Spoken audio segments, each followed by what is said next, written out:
I was on a stripper like for a few months too. You were a stripper for 2 months. That's cool. I got into weed. I got into crack, cocaine when I was 11, 12. I don't just want you to get strong. I want you to be mentally strong. I think that's why you are the way you are with your team. Yeah. And that's why it works. When you get to that pro level, you want to get to the Olympia stage, it's just that's your fucking job. Siempre que ganamos Master y Open en Chicago, so we fucking clean the house. Primer lugar, Open, primer lugar, Master, Timoji is the way to go. Welcome to another episode here at Empire is the Way. Today I got Omar Garcia. Now he's been in the fitness industry professionally since 19 years old, all the way from Venezuela. So he's been training people for over 25 years, changing lives. And today I am honored to have you. I appreciate you being a part of today's episode. Thank you, So thanks for coming, brother. Thank you. One thing I want to say, ever since I saw you training from the first time, I've always seen, and this is why I wanted to have you on the podcast, because one of the things I've seen is you're very consistent. You always are a professional. You've always had that in you. And one of the other things that I admire and I think is an amazing thing is that you're very humble. You're a very humble guy. So I think that there's something very important from that perspective for me that I want to kind of like share that with the world. You know what I mean? So again, I want to thank you for being a part of today's Thank you for the episode. invitation. Absolutely, man. My pleasure. So if you don't mind, just, I kind of glanced over a little bit of the intro, but if you could tell me a little bit more from your personal side, a little bit of your life story, where you're from, how you got here, and how you got into the fitness industry, bro. Oh, I'm from Venezuela. I'm from Caracas, Venezuela. I started training when I was like 18, 19. And I started coaching people when I was 20, actually. And I already started competing at that age too. But you want me to go like a little deeper into my... Yeah. Like, so you've been training since 18, and now you are 43, I'm correct? 43, yeah. So- I started training, actually I started, training because I was trying to just get away from the streets. I started into, using drugs when I was 11. And I got into weed, I got into crack, cocaine, some more stuff. And when I was 11, 12. And then when it was like around like 18, I just started to train, go to the gym, and then I just quit drugs when I was 19. And that's it. I just fell in love with the process, like training and that's it. Basically, that's how I started. I just wanted to get away from the streets. Yeah. Yeah, I stopped going to school. I stopped playing baseball. I just stopped everything. I started selling drugs when I was like 11, 12 too. Just to cover, the expenses. Yeah, of course. So what I'm hearing is that there was almost like a 7-year period before when you started doing, obviously getting into bad things, drugs, stuff like that, to the point where you started training, right?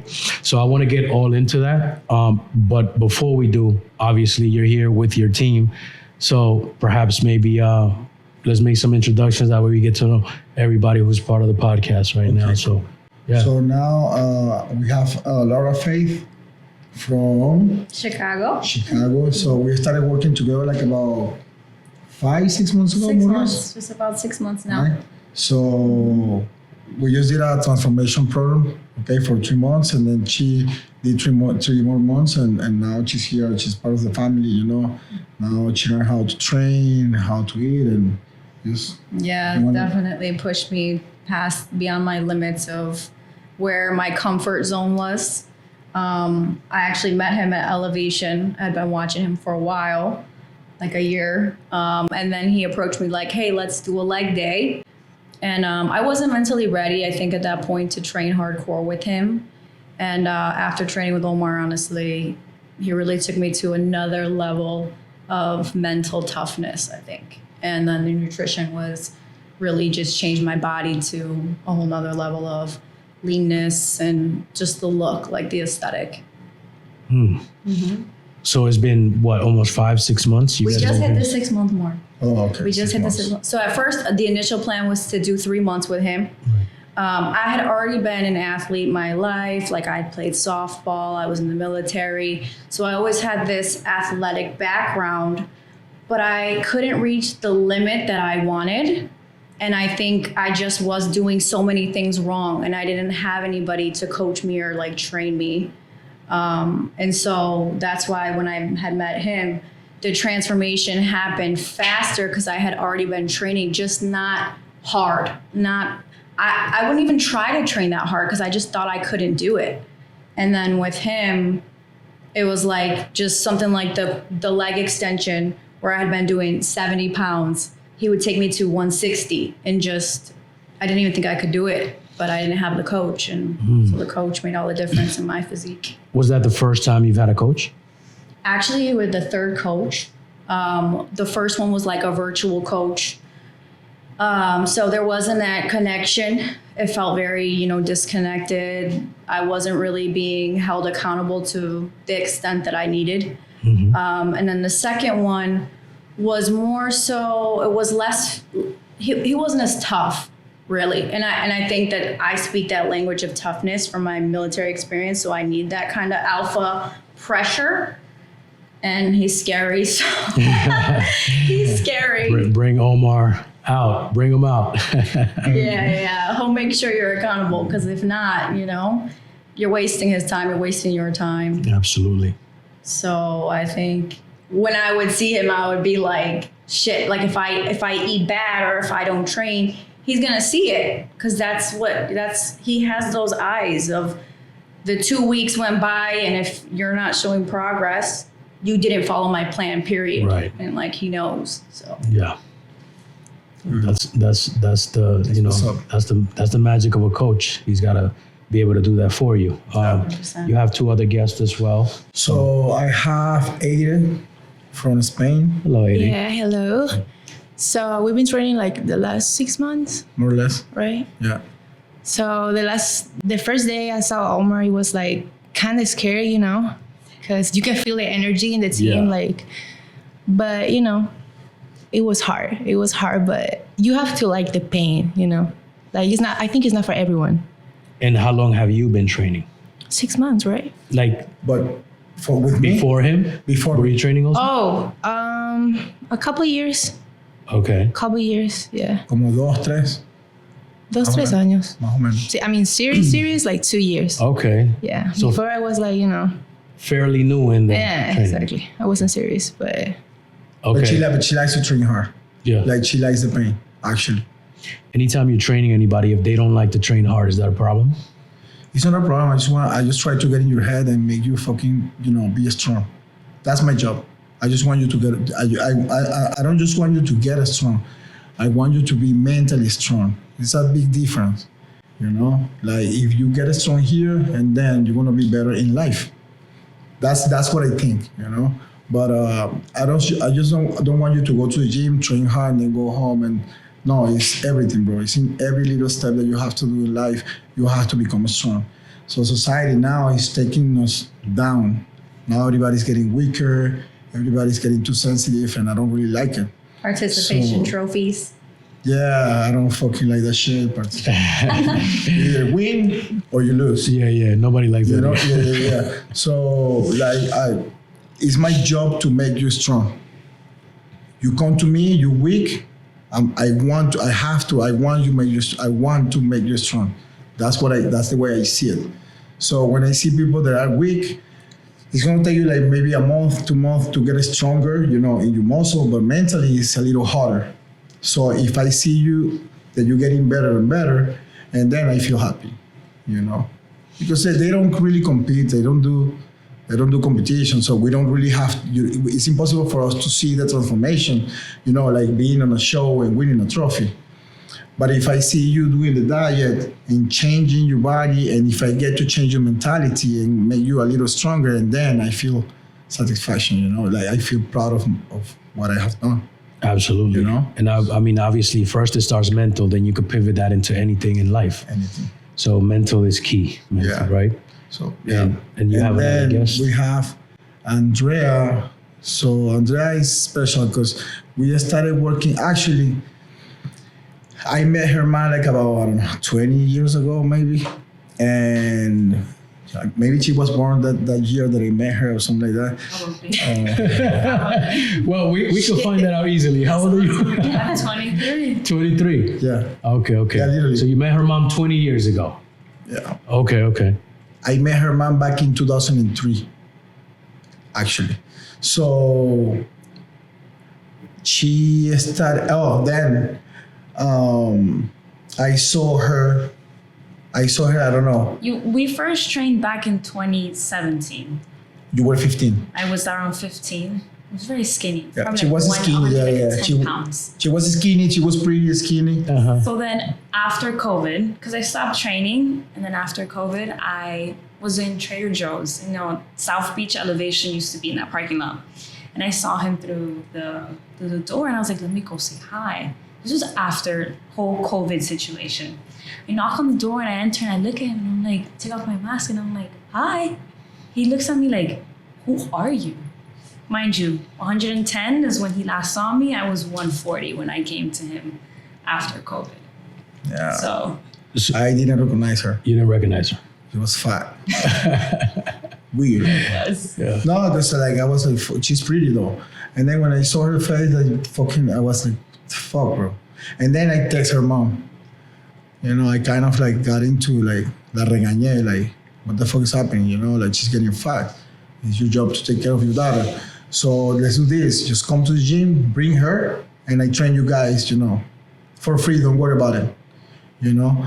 So she started bringing her to the gym, and I started training both of them, and then she quit. I mean, her mom, and she kept training and getting better and better. So fast forward, she actually did a show last year and everything, you know. So, but she got stronger mentally and physically too. And since she did a show, is your goal now with Andrea to take it to that pro level, or you just kind of wanted to try it out and see what happens? Most definitely was something to try. Yeah. It was more of like It was just like more of a kick to do a show, but I didn't mind it because with watching him and Angie teach people how to pose, all these people that would come in the gym in their heels, pose, train hard, it became something that I actually fell in love with. And I was like, let's just give it a go. I know I'm just scared, but he is one of the best, if not the best. So I was like, let me just try it. Why not? I have him by my side. What's the worst that can happen? And I really did enjoy it. That's good, because a lot of people don't take advantage of the blessings that they do have sometimes. You know, they pass by and you're like, damn, I should have done it when that person was in my life or when I had that opportunity. So that's very important. But the deal was like, listen, if you don't do the show, I don't train you anymore. Oh. I want to see what I have done with you. So, I mean, like, basically, I'm training you for free. You have to pay me back somehow. So I want to fucking see you doing a show. I want you to go there 100%. Let's fucking go. It took me 2 years to get there, though. 2 years to get to the show. To get over because I come from zero experience in training. So let alone come into the gym and now I have to do a bodybuilding show. I have no idea what any of that is. Yeah. Especially if you're from the outside looking in, you don't get it. Bodybuilding is something kind of scary. I'm not gonna lie to you. So when he told me that, I told my mom, I was like, I'm not doing the show. She's like, well, just relax. If you have to do it, you'll be fine. For the whole year, I was like, oh my God, oh my God, oh my God. But when I was looking at Angie teach these girls how to pose, how to be feminine, how to feel and love yourself and how you look, I was like, it's not what people make it out to be, so why not? So at that second year, he told me, if this year you don't compete, I don't train you anymore. So I was like, all right, let's go. Yeah. So now are you going to continue training for that specific purpose or where are you at the at moment, yeah, I'm on prep to continue because I really did like it. I like And she has the process. potential. Like, she can become a pro, you know, so she can. It's going to be hard, but I think she can. We were having a conversation a little earlier, and that point kind of like brings it back to it. You said, you need to earn your way because I'm training you and I want to see the results because I got to get paid some way. Obviously, not everything in life is about money. There's I want to see progress, and that's how you pay sometimes, right? Sometimes, you know, we had to talk about the people that you're training, and some of the people, you know, since you're not competing, you're living through them. So when you train somebody, like you're bringing them here because they're part of your team, you guys are connected, and obviously we're changing each other's lives at some level, the trainer to the person getting trained. So you guys are connected for life, right? You're always going to be grateful for that moment, for that growth. But the people who you're training to be pros, what is the difference between that? Because one thing is like, yes, okay, I want to see my people succeed, but then there's another thing, like the next group, the elite level, the professional, you're going to train, I need you to come back with, if not a trophy this year, then next year, that kind of thinking.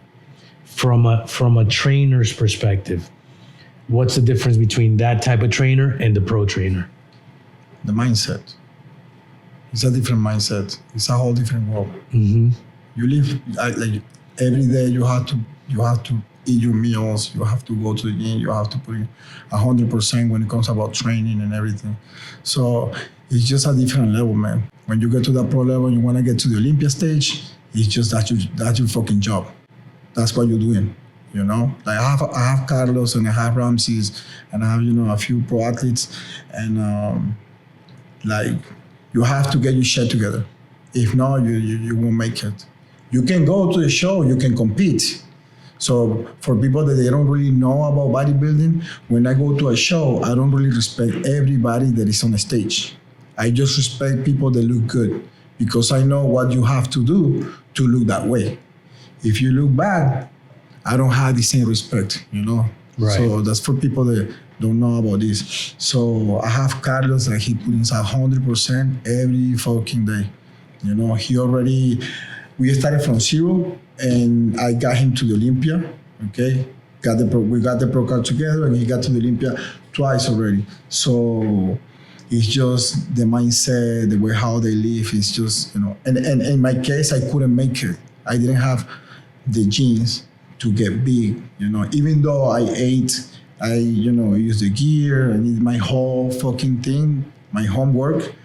That's not for everybody. You have to have the genes, right? And because I couldn't make it, I leave my whole thing through, them. So when I see Carlos competing, when I see Ramses competing, it's like, fuck, okay. No, I can't be there, but I'm there, somehow, It's like a nice connection that I have with them. Yeah, of course. It's like when a coach is watching his fighter compete and the fighter's winning, he's winning through him, so it's the same thing. I mean, really, at the end of the day, it's really the same thing. And the good thing is like we train together. So I'm 43, Carlos is 30, Ramses is 36, but we train together, we train hard.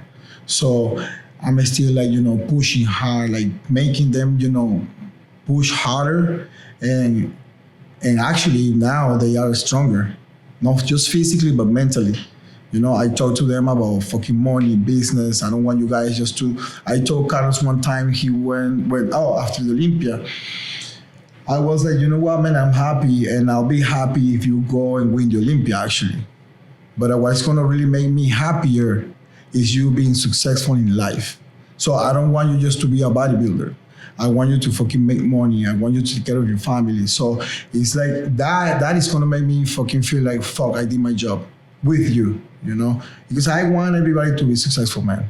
I think it's a good thing to, that you can take care of your fucking family. Your mom is sick, you can take her to the hospital without being worried about the bills. And you know what I'm saying? Because sometimes when you come from a different country, it's actually scary just to call 911 because the bill is gonna be $1,500. Yeah. And you just don't call them. You have to fucking get to the hospital. So when you see life that way, it's like, you know what? Okay, cool that you're winning shows and you win the Olympia. But if you get successful in life, and then I'm gonna be fucking happy, bro, for you, So it's a different point of view. What does success actually mean to you?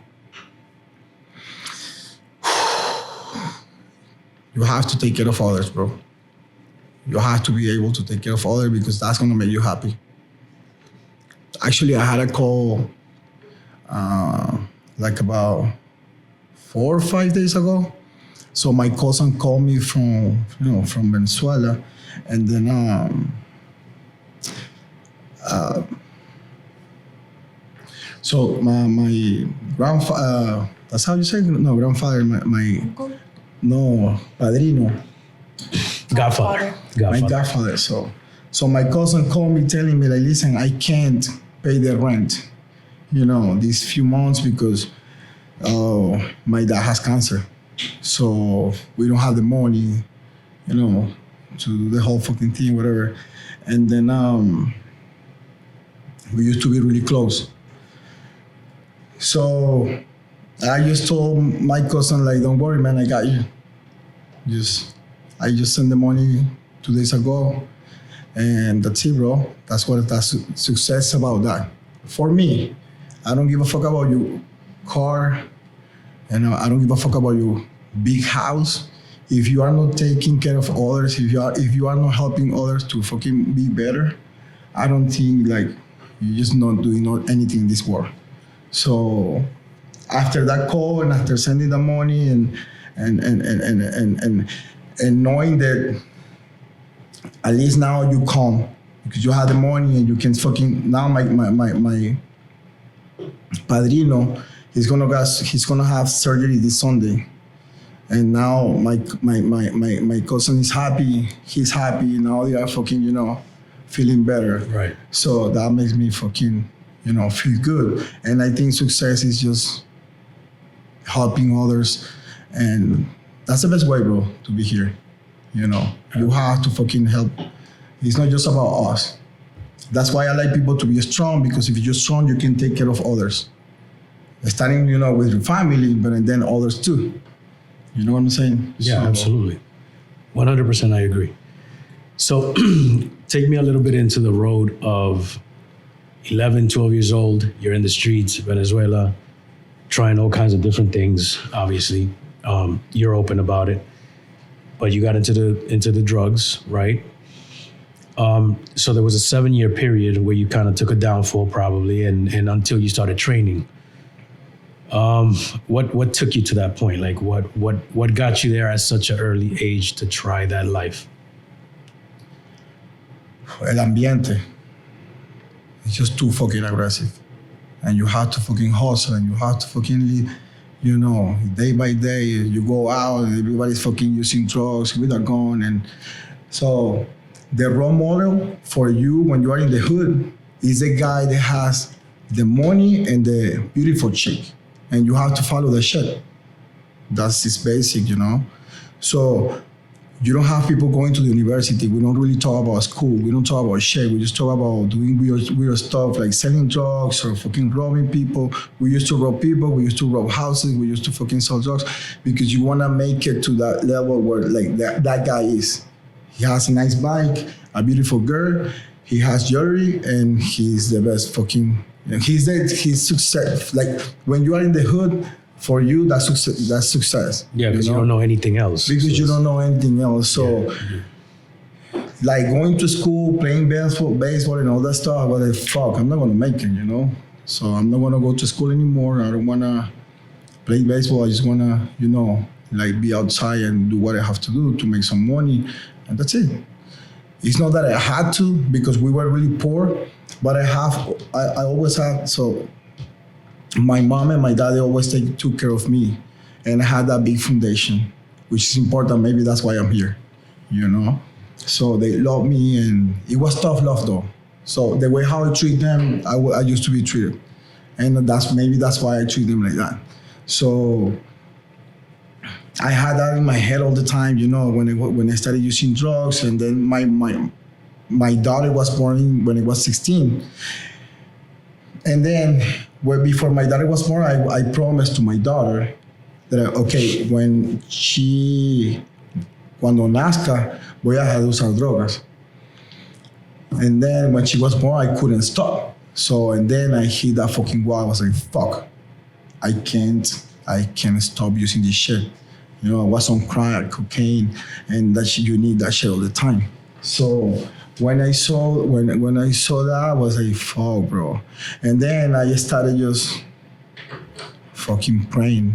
I used to be, this is different, but I used to believe in God those days. So I just started praying and praying and praying every fucking day because I needed to stop using drugs. because of my family, my mom, my dad, and, my daughter. And I just couldn't.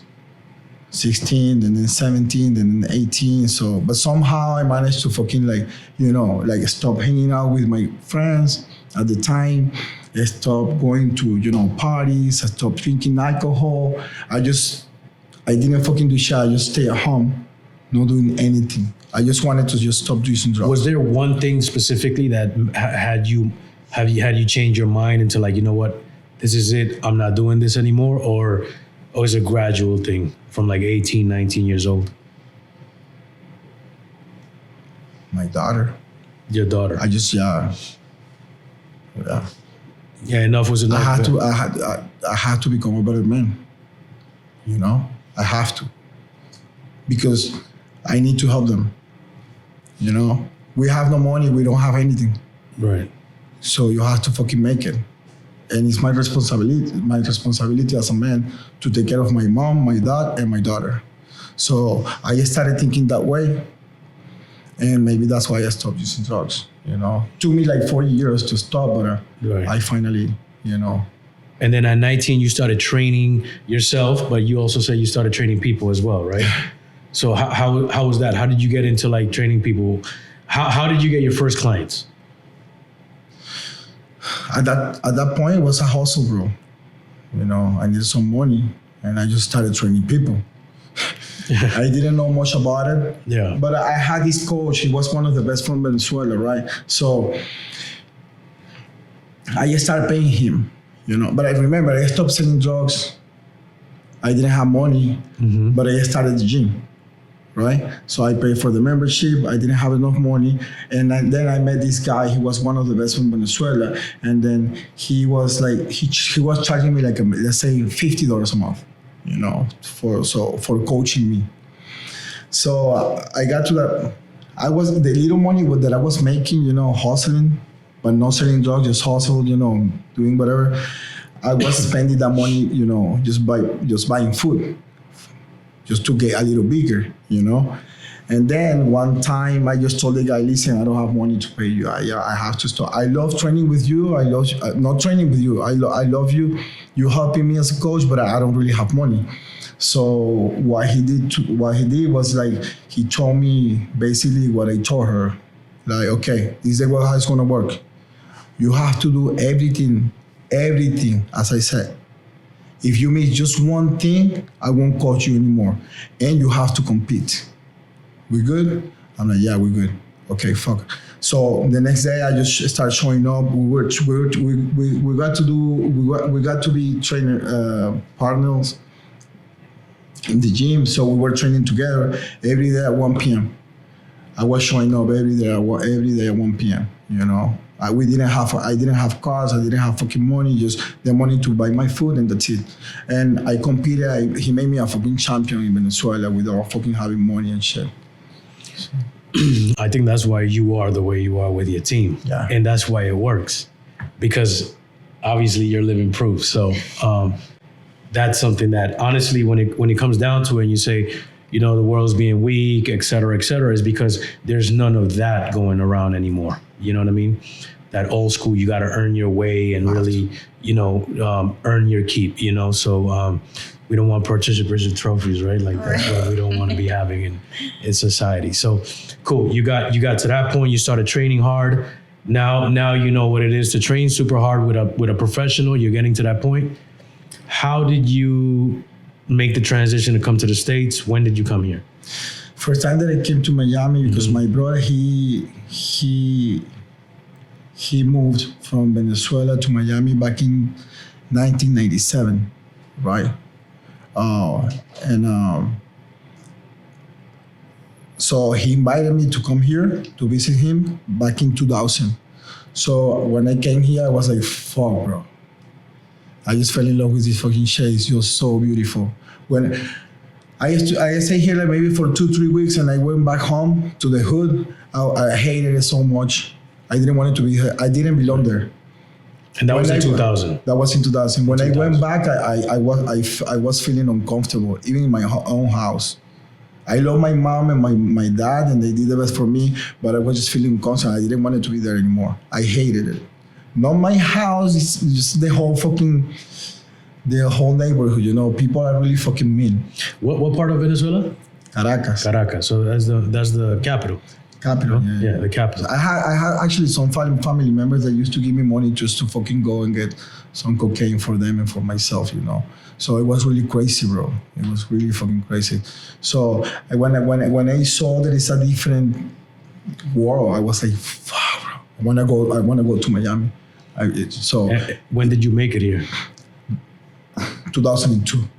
2002. So it was 2 years from the moment you saw it to the moment you got here. It's 2 years. Yeah, 2002. I told my mom, listen, I don't want to be here anymore. I want to go to Miami. I want to move, you know, with my brother and stuff. So she was like, okay, let's go. And then you got here, and what happened? How did you start training people? Did you right away get into it?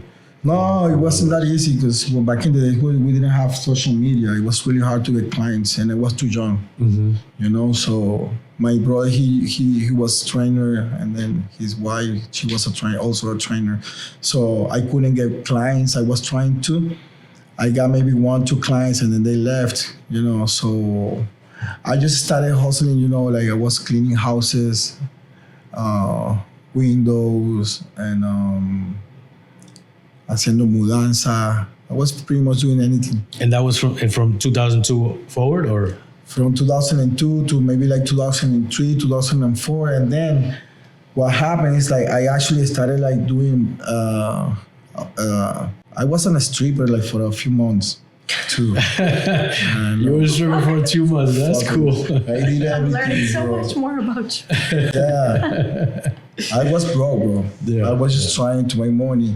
And I started dancing, but women are so fucking cheap, bro. Fuck. Now you know your trainer's a stripper. That was here in Miami. Genetics for that. I used to dance, you know, Biscayne 163rd.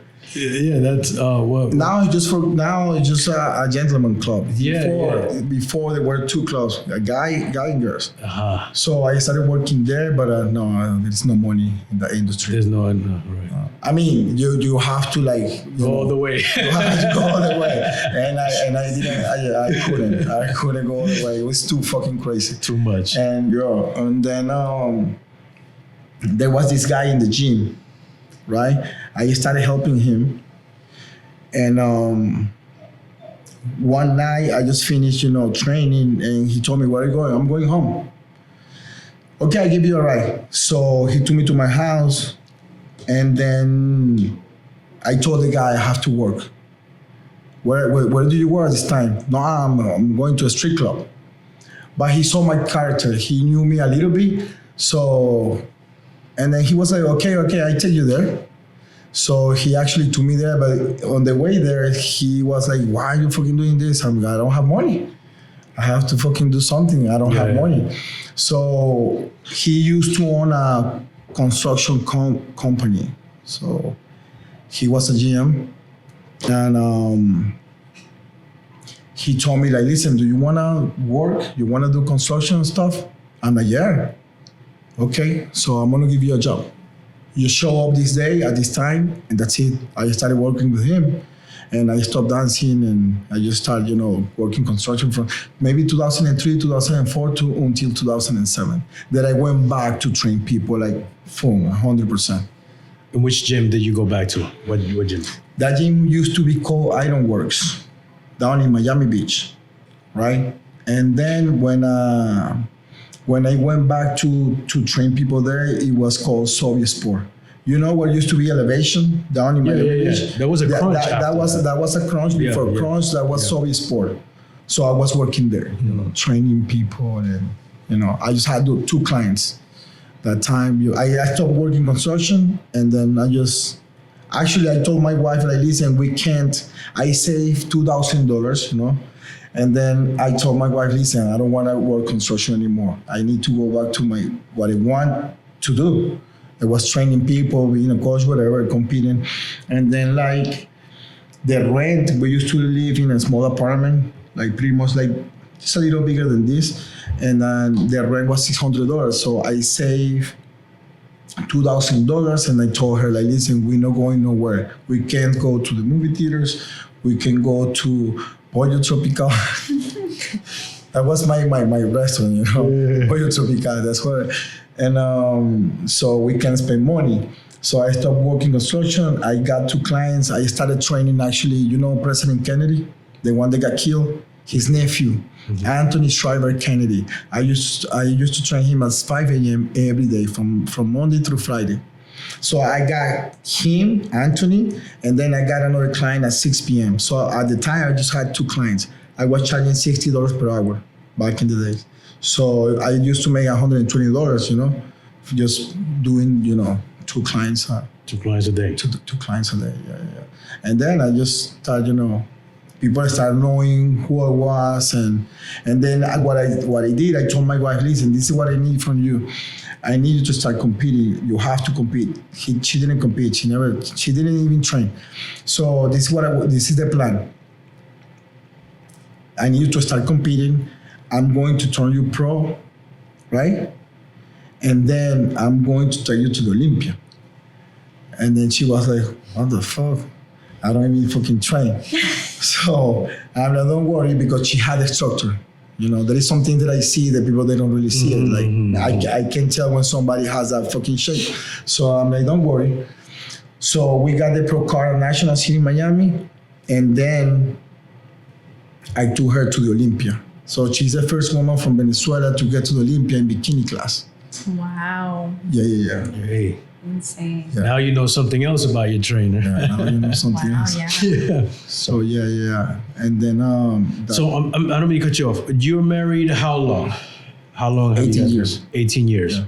So she's been with you, I guess, through the whole ups and downs, all types of stuff. Yeah, because we started dating, and then I didn't have papers, so I was working construction. So back in those days, 2006 more or less, la emigración se iban a las obras de construcción, agarrar a la gente y los deportaban. So estaba asustado porque no quería que me mandaran a Venezuela. Ella no era ciudadana americana, pero ella era residente, right? So she told me, like, listen, let's do this. Let's get married. I'm not a citizen. I'm a resident, but if we get married, at least if they catch you in the Construction. yeah, they can't deport you. So I'm like, you know what? Fuck, thank you. Okay, let's get married. So fast forward now, we're still married. Well, that's an amazing tale right there for sure. How I know this is aside, but we're talking about fitness, business, tattoos, things like that. But nowadays, I think that's one of the most important things people are always looking at. Like, oh, how do you make a marriage work? How does a relationship work properly? So just to touch on that real quick, how do you make that work for 18 years in this environment? Because, you know, Miami's a tough place for that. Yeah. That's a good question, though. You know? She's tough, bro. I taught her how to fucking be tough. Because to be with me, you have to. It's impossible to handle the way how I am if you are not tough. So she's tough, and then she learned, you know. So that's what I need from a woman. Like, I'm gonna make it happen.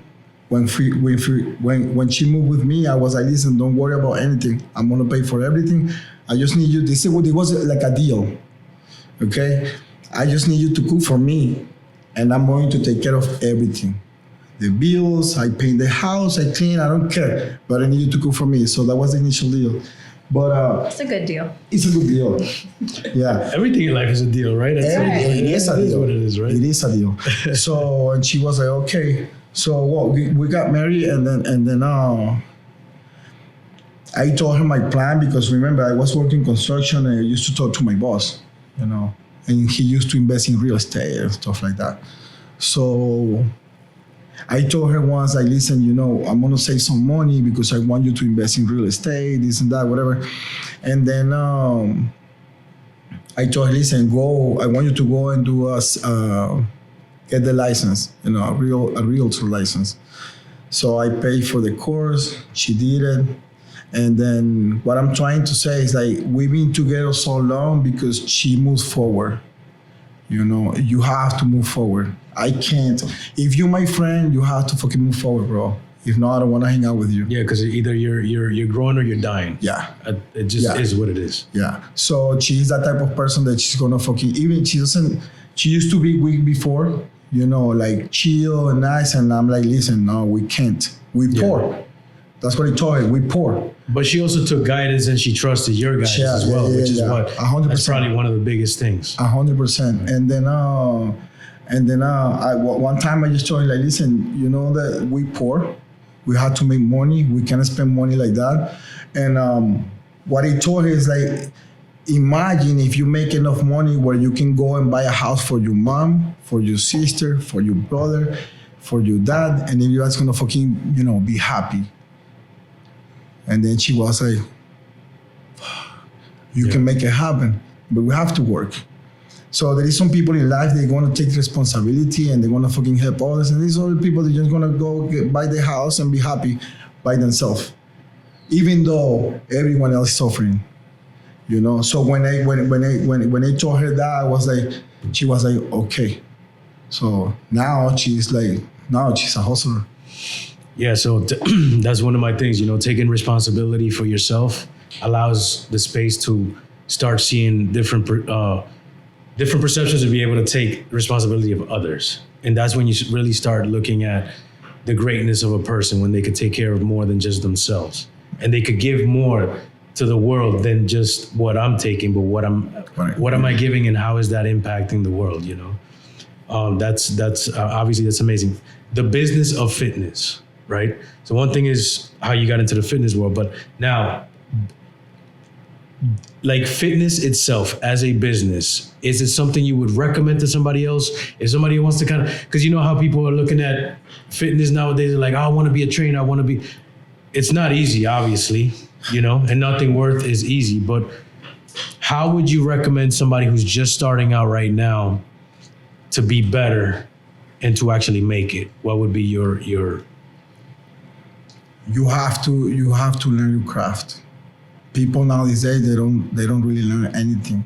They just learn about social media and about how to lie to people because they don't really know. So they hire people to do the job for them.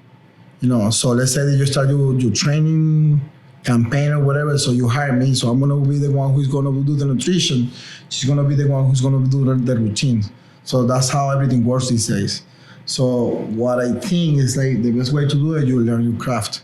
You have to learn how to train people, and you have to learn about nutrition. If you want to be successful in fitness. So I'm not saying that you're gonna be a billionaire if you learn this, but you're gonna be that guy who is gonna have clients even, you know, when you hit 60, right? But now if you talk to these youngers, they're gonna be like, fuck that. I make more money than you, which is good, I know. But you are not in my level. I know that you're making money, but if we sit down in a table and we start talking about nutrition, training, how to build a program, you can't. You can't compare to me. I respect you because you're making money, which is cool, but you don't know. You don't know basically what you're doing. So now everybody's lying. So what I recommend to people is just learn your craft, be honest, and know when you don't know, and just fucking try to, you know, become a better trainer. And now these days, people, they don't really care about their clients. They just want to make the money. It's easy money. You know, you go to the gym, I charge you $200 for one-on-one. You know, I train you, you go home. The next day you show up.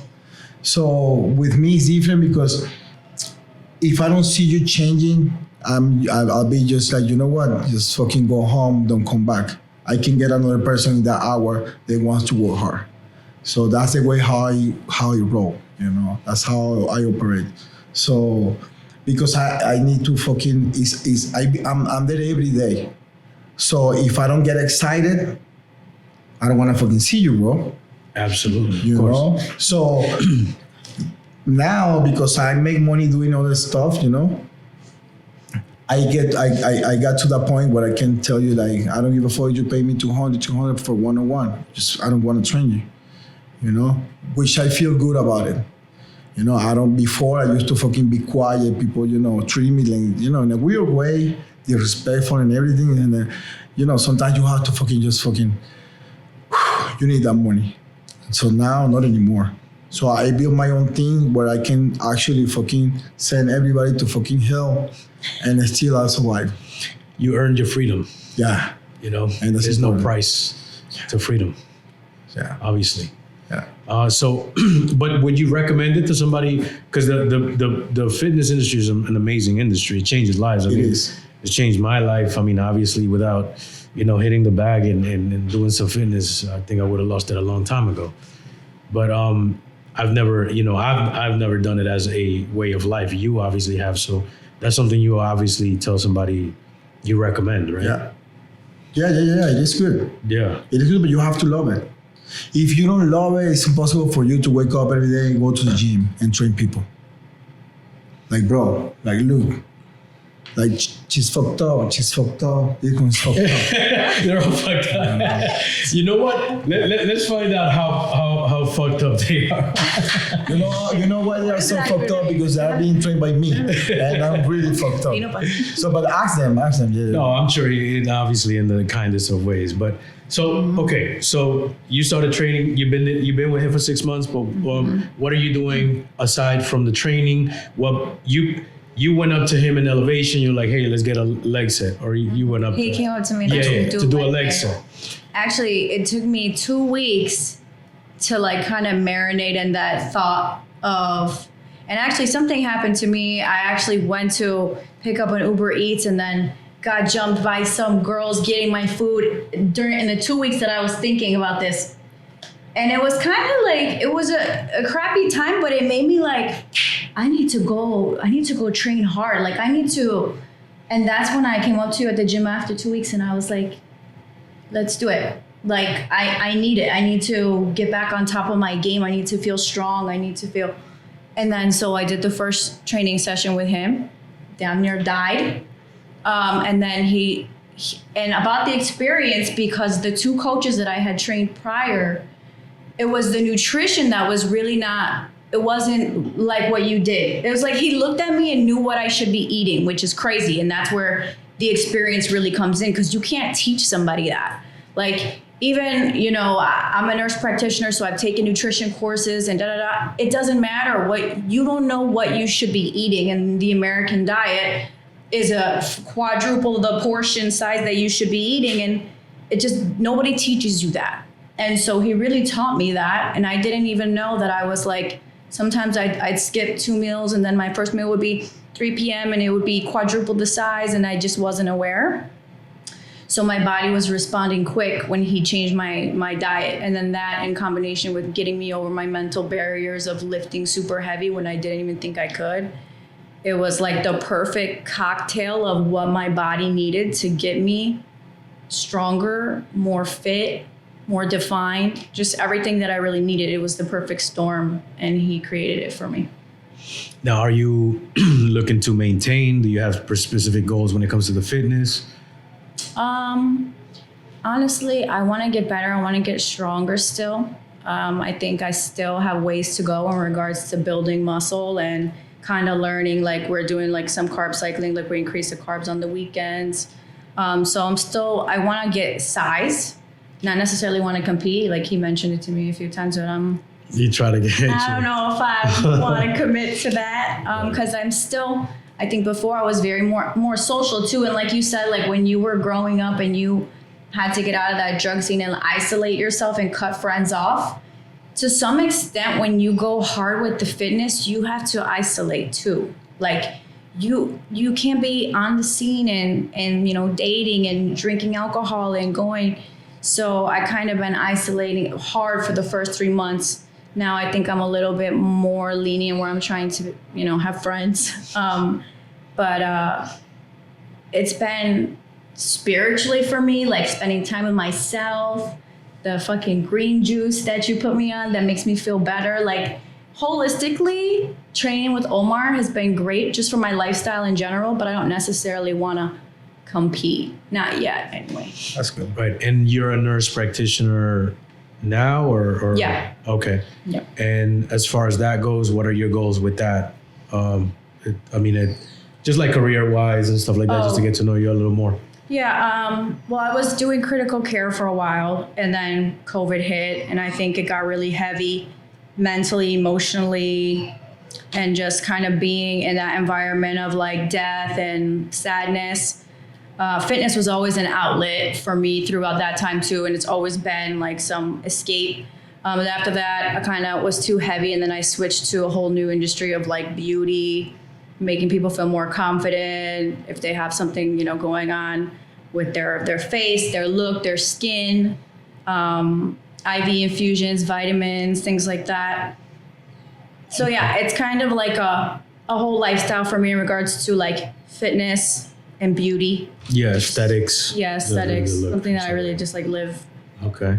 And are you guys going to continue training forward now or what? She's scared, but yeah, maybe. I try to train with him. I am scared because it's like, damn, it's so taxing sometimes. It's so hardcore sometimes.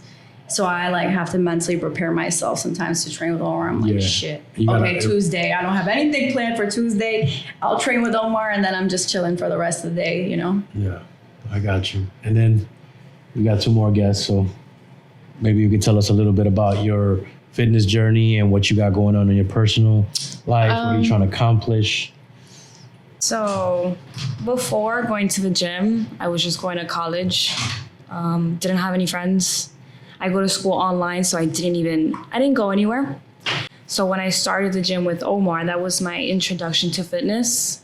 Then I started working for Elevation, and right now I am a manager at the downtown location. So that's what I do right now. And yeah. Which I see you all the time, so it's cool, super cool. That's where we work out, and obviously that's where we have met each other. So that's a super dope spot. Yeah, You know, he's dope. Yeah, it's such a community there. It is. what do you guys like about the gym? Curiosity. About the gym or? Yeah, about the gym. That particular gym, the vibe. I'm gonna come back to you though. I mean, the vibe, the energy is not like. Yeah. You can't Obviously. find it. I mean, you can't Yeah. find that vibe Yeah. anywhere. You Like can't. Definitely. even other states, other cities. And I used to go to like the more bougie luxury gyms, Anatomy, Lifetime, and you will not get. I mean, obviously depends on your Preference. Yeah. Like if you want clean and you want eucalyptus infused towels and stuff, but you don't go there to like get results or get No. inspired. You get inspired when you see the muscle that these guys have. You know, you're just like, yeah. You know. Yeah, It's a absolutely. different monster. Absolutely. Elevation, it's a different monster. Yeah, and I mean, I got a plan with Angel, so he's gonna be here, so we'll definitely be talking about elevation for sure. But yeah, there's no other gym like that, which is a great melting pot for those high competitor, like no shit taking, super professional monsters. You know, Right. so yeah, absolutely, I love it. And you said you've been training with Omar for what? How long now? 6 months, right? 6 months. And you started 2 years ago, your training. So you're kind of like new to the training world, I guess, to the fitness world. But what do you have going on in your life? I mean, tell me right something now about you. I'm training people too, but wow. I've been working I'm doing music right now. I'm a singer. Oh, nice. So I've been just, like working quiet and now I'm focusing on that, Have you used any of the methods you learned, perhaps maybe with training Of with course, Omar I learned a lot with him. because now you're training people, so you Yes. obviously you have students under you at course, some yeah. level. I learned a lot with him, So yeah, like I use so many things. Techniques, tricks. Techniques, exactly, yeah. What's the one thing that you use the most that you're like, you know what, this is actually a really good tool, or I think you ¿cómo lo digo? you can say it in Spanish if you Sí, lo voy a decir en español. Make it interesting. Como que forzar a la gente a llegar al límite real, ¿me entiendes? A llegar al verdadero fallo. Eso lo he aprendido con él. Como que uno piensa que realmente cuando está ya sintiendo el dolor ese es el fallo y no. Cuando luego él te dice, no, haz 6 más. ahí es que tú dices, shit, man. You know. Ahí es donde Entonces, comienza. correcto. Ahí es donde comienza. Ahí es donde realmente estás haciendo lo que tienes que hacer. Entonces eso sí que lo estoy empleando, como que ciertas cositas. Sí, he aprendido bastante con él. Son barreras mentales. Claro. Hay un fallo mental y hay un fallo muscular. Fallo mental. El fallo mental es el que llega primero. La mente está eso, no para. Pero el músculo todavía aguanta. El cuerpo humano aguanta mucho. Entonces eso es lo que yo les enseño a mis clientes. Mental failure, muscle failure. So, siempre el fallo mental llega primero. Cuando aprendes a dominar eso, vas a tener éxito construyendo músculo. Okay? No toda persona que construye músculo, not every fucking bodybuilder is going to be successful in life because like 90% of them, they are lazy. That's reality. You know, we just want to, achieve the body, we look pretty, let's try to date this girl, she's high, whatever. So that's why I tell my clients, like, my athletes, like, fucking work hard, be better. Pero siempre está el fallo mental y el fallo muscular. So cuando yo les enseño a ellos de que no, puedes hacer 5 más, like, they don't believe me. No, you can do 5 more. No, I can't. No, you can. And then they do it. And then now they are like, fuck, okay? Like, you can do 60 pounds. No, now you can do 80. Now you can do 150. So when you get to 150, you're like, fuck, bro, I'm moving 150 on leg extension. Now we want to fucking go and move 180. So we just have to move forward every single session. It can be either 5, 10 more pounds, or 2.5 pounds, or 1 more rep. We did 11 reps, I fucking tried to do 12, bro. Just 1% every day. As long as you're doing 1% better every day, that's it. Bro. You want to get better. Yeah, 100%. You have to. For sure. That's what I tell people. It's scary to move forward. Sometimes it's scary to get into stuff, but just show up, bro. You won't get it. That day, it's impossible for you to get the whole information. Just keep showing up. It's impossible to get it. It's scary because if I go to your niche, it's impossible for me to understand everything. But if I keep showing up every day and then I start getting stuff. It's like everything else. So, es imposible de absorber toda la información en un solo instante o en una sola clase. Vienes raíces, real estate, you keep showing up. Or bodybuilding, you keep showing up. Fucking whatever you do in life, you have to keep showing up. Yo me tardo 5 años en aprender algo que a lo mejor tú te tardaste 1 año. Pero yo lo aprendí en 5 años, ya yo lo sé. O sea, usualmente la gente ahorita, si no agarran la información rápida o igual que con el dinero. Si no estoy haciendo $1 millón al mes, entonces ese negocio no sirve. Por eso yo le enseño a la gente como que, bueno, hasta el libro de Padre Pobre, Padre Rico de Robert Kiyosaki. So, que cuando tú empiezas a trabajar por dinero, por ese paycheck, now you fucked. So, la idea es de trabajar por pasión y porque tú necesitas aprender eso. No importa si yo trabajo for free, right? If you don't pay me, but I'm still learning, I'm in. Because I need that information. Now, if I start getting that paycheck, I'm fucked. Now I'm a slave. Yeah. So that's the idea. You have to fucking learn and then move forward. And learn and move forward. But as soon as you get comfortable with that paycheck, now you're fucked for life. It's impossible for you to fucking, grow. It's just gonna be impossible. Yeah, and in life, you gotta push and a pull. If something's pulling you towards something, you'll always have the energy to drive. But if somebody's trying to push you, it's impossible. You're just not gonna do it for yourself. So that's like it's in essence is kind of like if you earn your freedom, just like you have to be able to say no to certain clients. A job doesn't do that. A job just holds you back. It's like a prison, at some level. Yeah. So that's what it is. So Omar, as a brand, what's next for you? Fuck, that's a good question. I'm about to get into 1 year, 3 year, 5 year game plan. So what's next for Omar as the brand? Like what is your view for your future?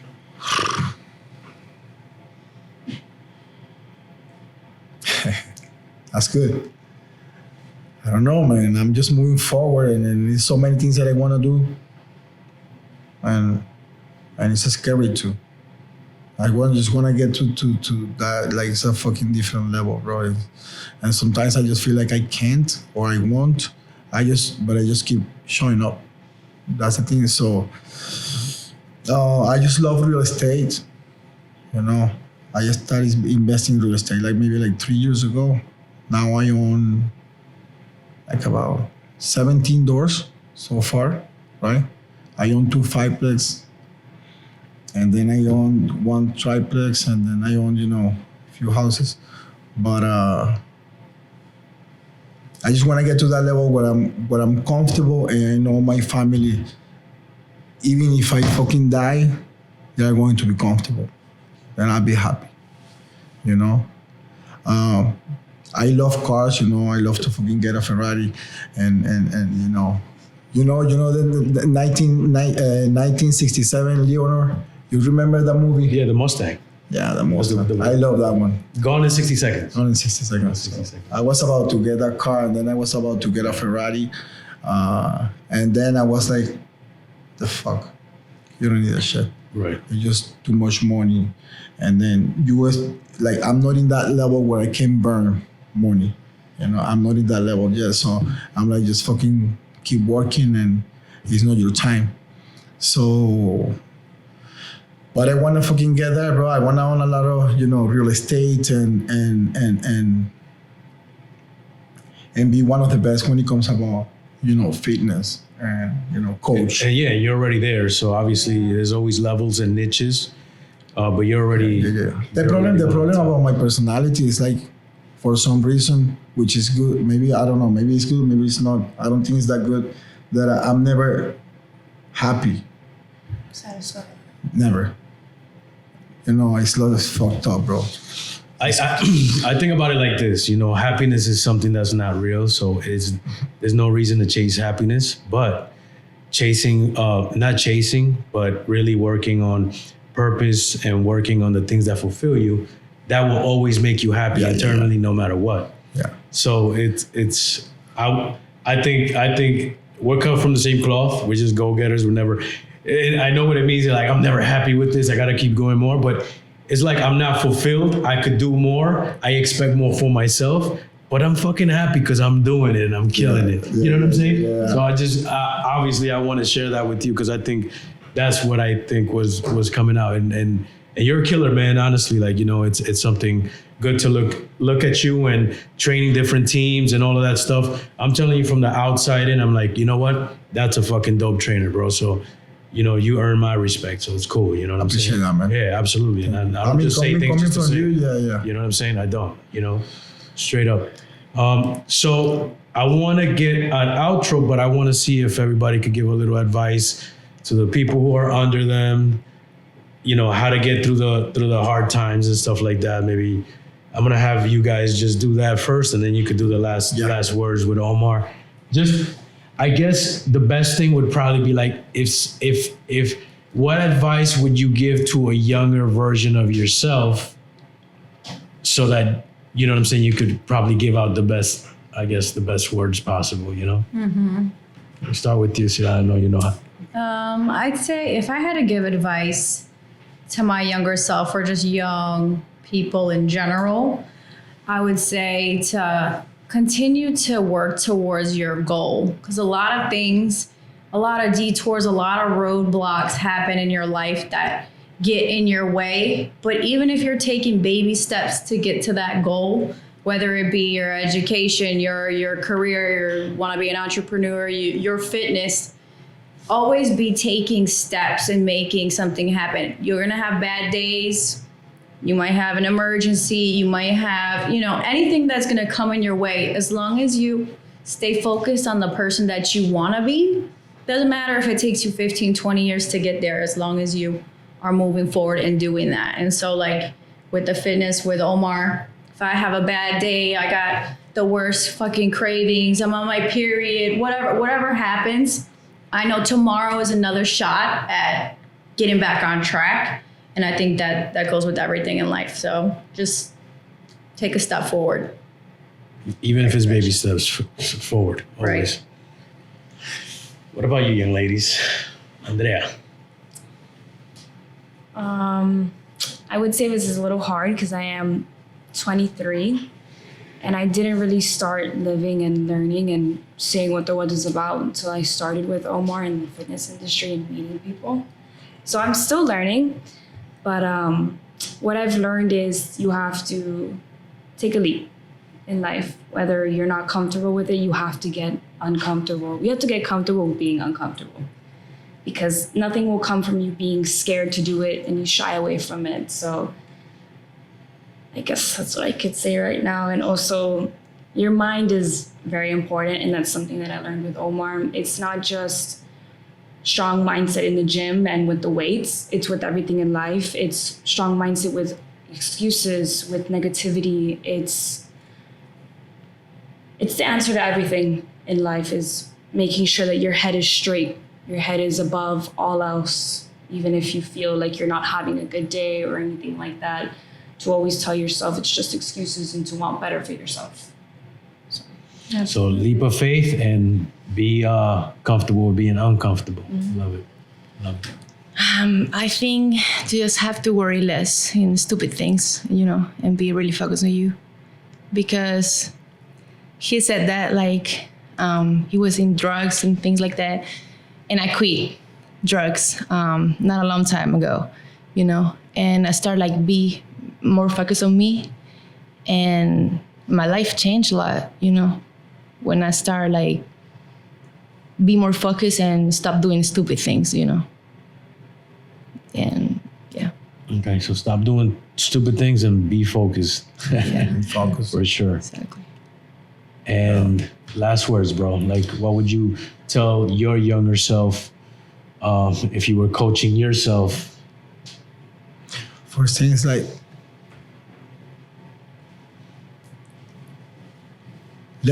read this the other day. It's let your food be your medicine, and let your medicine be your food.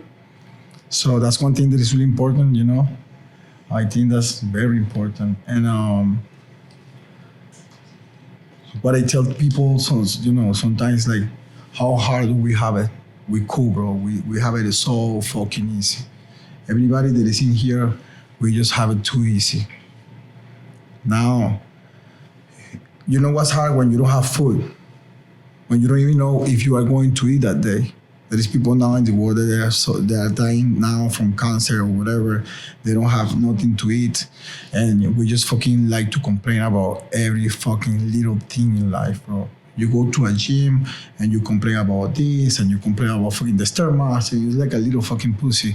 So we have to stop complaining about everything. We have to become stronger. We have to be strong. It's a mindset. That's what I tell, I have a shirt that we made it, maybe last year. It says strong mindset, because when you have a strong mindset, and then you can fucking move forward. It's gonna be easier. Okay, so eso es lo que yo siempre le digo a la gente, es que en español es súper bueno cuando hablo. Lo que yo siempre le digo a la gente es eso de que hay que tener esa fuerza mental. Eso es lo que nos va a ayudar en realidad a salir adelante. No nos podemos estar quejando por todo. Hay personas que no tienen nada. Yo llegué a ver gente que literalmente salían a la calle a ver qué podían comer en la calle. Entonces cuando yo vi eso, cuando yo estaba joven, que viví ese nivel de pobreza, nosotros estamos aquí como este mundo, tenemos que dar gracias a que literalmente estamos súper cómodos. Mira dónde estás tú sentado, mira dónde están ustedes, son súper lindas, podemos ir al gimnasio, podemos pagar los biles. Vivimos en Miami. Vivimos en Miami. Entonces eso es una cosa súper importante. Y siempre otra cosa un consejo es como que todo lo que pasa en tu vida es tu culpa, lo bueno y lo malo. Siempre tienes que tener eso presente, tienes que ser responsable de tus decisiones. Siempre cuando tú dejas de culpar a los demás por las cosas que te están pasando, va a ser un poco más fácil la jornada. Okay? Porque es fácil culpar a los demás, pero nosotros casi siempre hacemos eso. No, es culpa de él, es culpa de esto, pero nunca nosotros somos los culpables. Eso es importante. ¿Cómo dicen en inglés? Hold yourself accountable. Yeah. Extreme ownership is the hard one there. Eso es súper importante. Y otra cosa que yo me diría a mí mismo es como que esto es algo también que le digo a la gente, sobre todo a la gente que tiene dinero, es que lo que nosotros consumimos es lo que nos hace y lo que nos daña. Entonces, a la gente que tiene dinero, yo siempre le digo como que nosotros tenemos un carro que le tenemos que poner la gasolina más cara, ¿ok? Pero cuando se trata de nuestro cuerpo, nosotros sencillamente le damos la gasolina más barata. Nosotros comemos junk food, nosotros comemos helados, frituras y cualquier cosa que hay en el camino. Entonces, ¿cómo es posible que nosotros los seres humanos cuidamos más un carro? Puede ser el carro que sea un BMW o lo que sea, que hay que ponerle la gasolina de 95, y nosotros no tomamos responsabilidad de nuestro cuerpo. Y esta es la máquina que necesitamos que dure en buen estado, porque esta es la que vamos a usar hasta el día de nuestra muerte. Entonces eso es algo súper importante, de que la gente a veces no lo ve de esa manera, pero es tan importante los alimentos que nosotros consumimos, tratar de tener una vida sana. Bueno, se dice que somos lo que comemos, ¿no? Realmente. Exactamente. Entonces, ahorita con el sistema como está, la comida que venden aquí a Estados Unidos, las porciones, etcétera, etcétera. Entonces, lo que está, cada vez estamos peor. Somos los más inteligentes, pero lo que hacemos es que usamos toda esa inteligencia para dañarnos nosotros mismos. Okay, entonces es súper importante que la gente tenga eso en cuenta, de que por lo menos beber agua, hacer una actividad física diaria, leer un poquito sobre la nutrición, porque no me importa cuánto dinero. Steve Jobs murió de cáncer. Él hubiese querido cambiar toda su fortuna y quedar pobre con salud. Okay. Así de sencillo.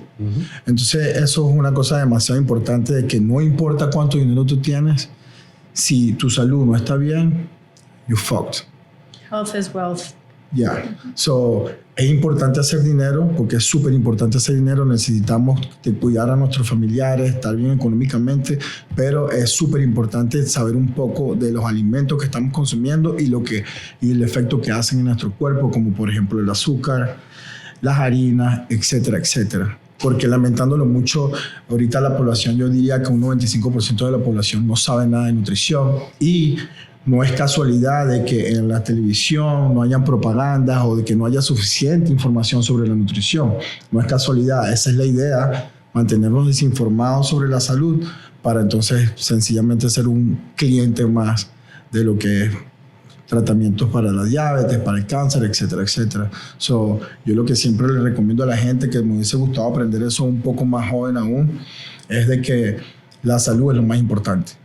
¿Okay? La gente débil siempre se excusa con que se necesita un balance. ¿Y qué es un balance? Usualmente la gente que habla de balance son la gente débil.